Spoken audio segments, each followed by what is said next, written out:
চায়ের থেকে কতই তো গল্প হয়, চায়ের কাপে ভাঁড়েও অনেক গল্প লুকিয়ে থাকে, সত্য কাহিনী, তার টের আমরা পাই না।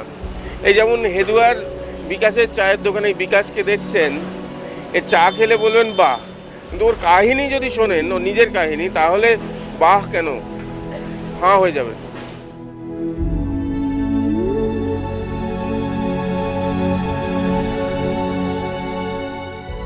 চায়ের দোকানে থাকার কথা নয়, থাকার কথা খেলার মাঠে।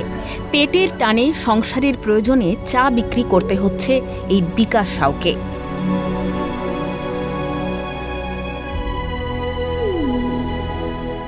আমার স্পোর্টস বেসিক্যালি ট্রায়াথলন নিয়েছিল, যার মধ্যে হয় 1.5 কিলোমিটার সুইমিং হয়, 10 কিলোমিটার রানিং হয়, আর তারপর সাইক্লিং হয়। ঠিক আছে, সুইমিং, সাইক্লিং অ্যান্ড রানিং, এটা তিনটে মিলিয়ে হয়। সুইমিং করে উঠে তারপরে সাইকেল নিয়ে বেরোতে হয়, সাইক্লিং করতে হয়, সাইক্লিং 40 কিলোমিটার কমপ্লিট হয়ে যাওয়ার পর সাইকেল রেখে 10 কিলোমিটার রানিং করতে হয়। এটা হলো ট্রায়াথলন। এই ইভেন্টটাই ছিল আমার। এই ট্রায়াথলনে কতদূর পর্যন্ত তুমি গেছো, কি স্বপ্ন ছিল, ড্রিম আমার এটা অলিম্পিক পর্যন্ত যাওয়ার ছিল, কিন্তু কিছু একটা প্রবলেমের জন্য, ফ্যামিলি ফাইন্যান্সিয়াল প্রবলেমের জন্য আর আমি ওখানটা এশিয়ান গেমস পর্যন্ত স্টপ করে দিয়েছি। তারপরে আর খেলি, ছেড়ে দিয়েছি। কত বছর বয়সে খেলছো? তারপরে আমি এটা 11 বছর থেকে জয়েন করেছিলাম, খেলা স্টার্ট করেছি। 11 বছর থেকে প্রথমে সুইমিং শিখেছি, তারপরে ওয়াটার পোলো একটু প্র্যাকটিস করার পর ট্রায়াথলন ফেডারেশন থেকে রাজদীপ মণ্ডল, যিনি আমাদের কোচ আর ট্রেজারার আছে, উনি এসে আমাকে বললেন ট্রায়াথলন করবি। তারপর ওনার সঙ্গে গেলাম, ওনার অ্যাসোসিয়েশনে প্র্যাকটিস করে, তারপরে প্র্যাকটিস করে খেললাম।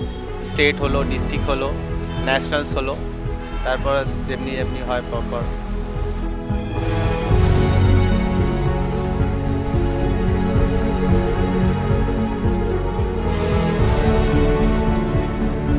অনেক দূর পর্যন্ত এগিয়েছিলেন, কিন্তু তারপর আর হয়নি। সাউথ এশিয়ান গেমসে ট্রায়াথলনে ভারতের হয়ে খেলেনও। এখন ট্রেনিং দিচ্ছেন বিকাশ।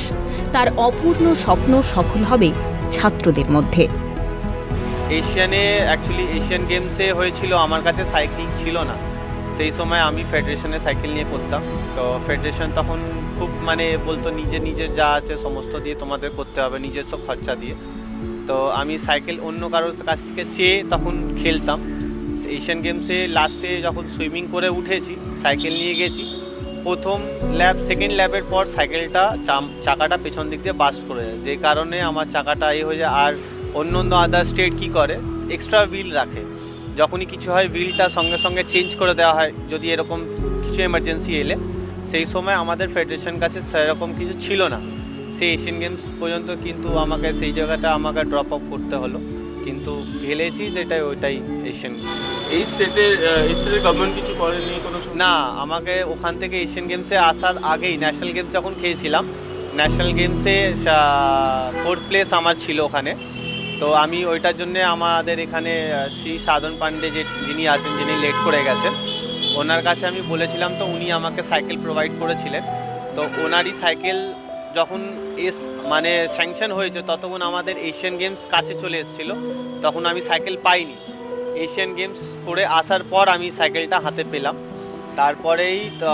তারপরে আর 2 বছর খেলেছি। খেলার পর তারপরে আমার দোকান নিয়ে হয়ে গেছে, দোকানে ঝামেলা একটু ছিল, সেই কারণে আমাকে ওখানে গিভ আপ করে দিতে হয়েছে। এখন কি করতে হচ্ছে? এখন চায়ের দোকান আছি। আর আমি যেই সাফারটা করেছি, অনেক সময় প্র্যাকটিস ঠিক করে পাওয়া যায় না। আমাদের এখানে কি ইনফ্রাস্ট্রাকচার সেরকম নেই স্পোর্টস নিয়ে, সেটা নিয়ে আবার যেখানে হয় প্র্যাকটিসটা, সেখানে কোনো জায়গায় সেরকম প্লেস নেই বা কোনো কোচ নেই সেরকম। তো সেই অনুযায়ী আমি যেহেতু প্র্যাকটিস করেছি, নিজে যতটা শিখেছি, এরপরে আমি নিজে একটা আস্কা করতে, ব্যাঙ্গালোরে আস্কা হয়, এর ট্রেনিং কোর্স হয়, এটা পর্যন্ত ওইটা করতে যাব ব্যাঙ্গালোরে।